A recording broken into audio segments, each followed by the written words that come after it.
Hello everyone, welcome to another video. My name is David and today we are talking about DAG and HBAR. Now before anyone comments down below saying both, because the title of the video is should you own HBAR or DAG equivalent to the $1,000 value, the real title of the video is if you had to get one of these amounts sent to your cold wallet, what would you pick? But I obviously cannot fit that in the whole title, but you have to pick one. So let me know down below, either right now or at the end of the video when I give my conclusion, what would you pick? And give a little reason why, or maybe a paragraph. I'll read them down below and I'll check them out. I'm going to go over bullet points of each asset that I picked over.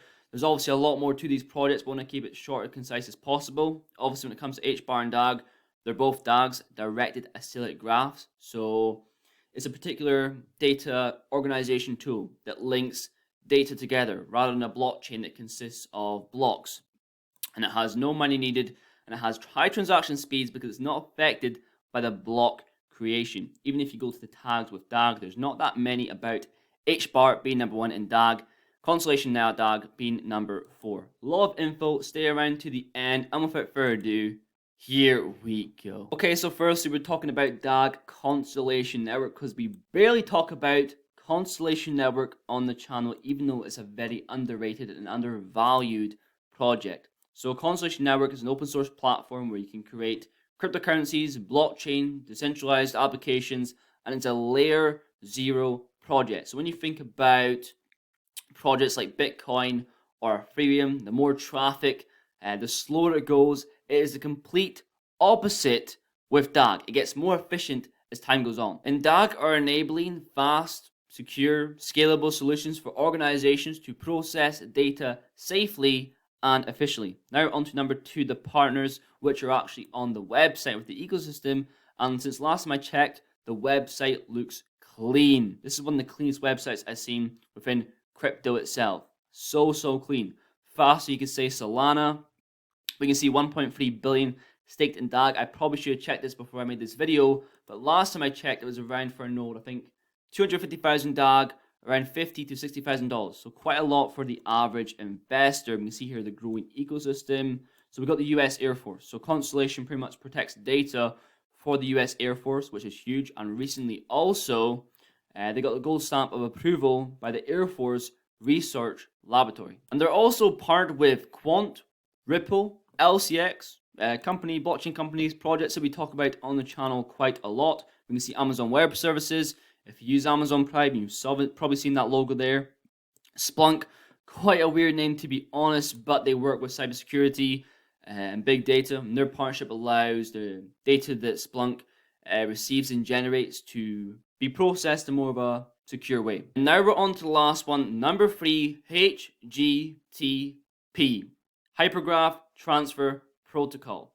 It's built for big data. It's more fast, secure, decentralized than the current system, which is HTTP. Now, big data, you heard me say it there, said it early on in the video at the partnership section. Big data. Now, there's a problem with companies right now, they're losing trillions when it comes to missing or incomplete data. DAG has created the infrastructure that safely protects data via its distributed ledger technology. So they see a future which is powered by big data. And it makes sense because it's one of the world's most valuable resources. And that is pretty much it for DAG. There's a lot more info to go over, but I don't want to drag out the video too long. Now I'm going to go into Hedera Hashgraph HBAR here. Now you notice there's only 2.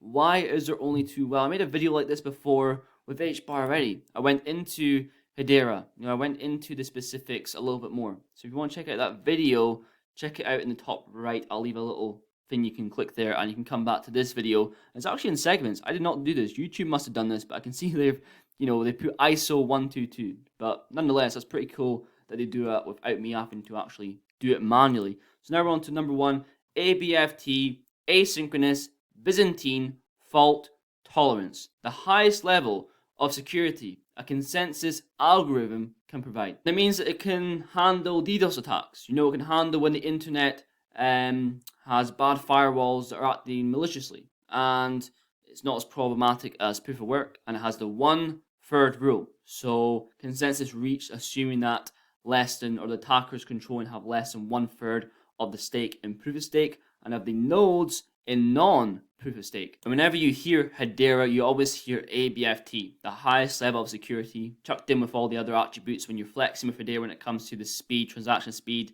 how energy efficient it actually is, and all that stuff involved when it comes to the hash graph. I think that's these assets get mixed around quite a lot when it comes to the hash graph and the hypergraph. Number 2, team. Now, as I said previously in quite a few videos, when you invest in projects, you invest in people and you invest in ideas. But usually, you want to invest in people because usually they have the right ideas. Lehman Baird, he's a person I'm personally investing in. You know, I think he still holds the record to be the fastest person to graduate from Carnegie Mellon, you know, solving the problem of distributed consensus.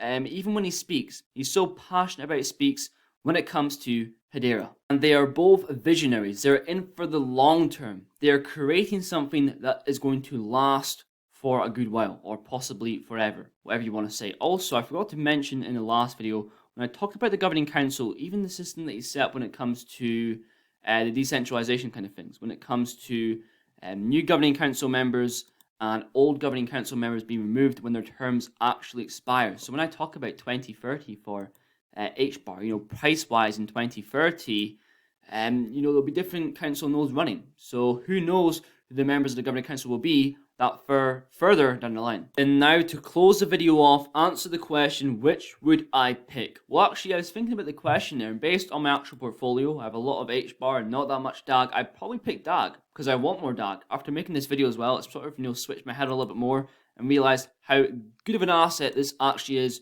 to invest and how well I think it will do long term. But looking at my portfolio, looking at my recurring buys, I'm probably always going to have more HBAR, so I'd probably pick HBAR for long term. But I think they're both solid, decent projects, and it's sort of like a 50-50 split here.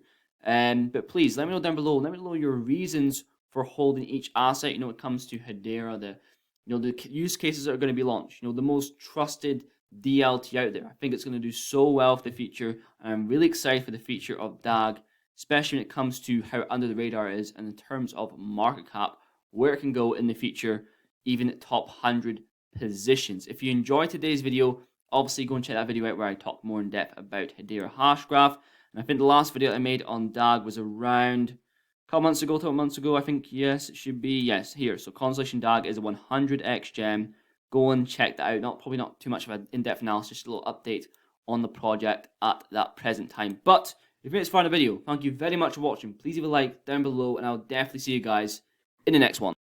Typically, the history of any kind of market is that you have this enormous springing up of thousands and thousands of companies, and then you have a crash, and then you get down to 3 or 4, whatever, big companies that continue on there. And that's the way every revolution tends to happen. I'm sure we'll see the same pattern here.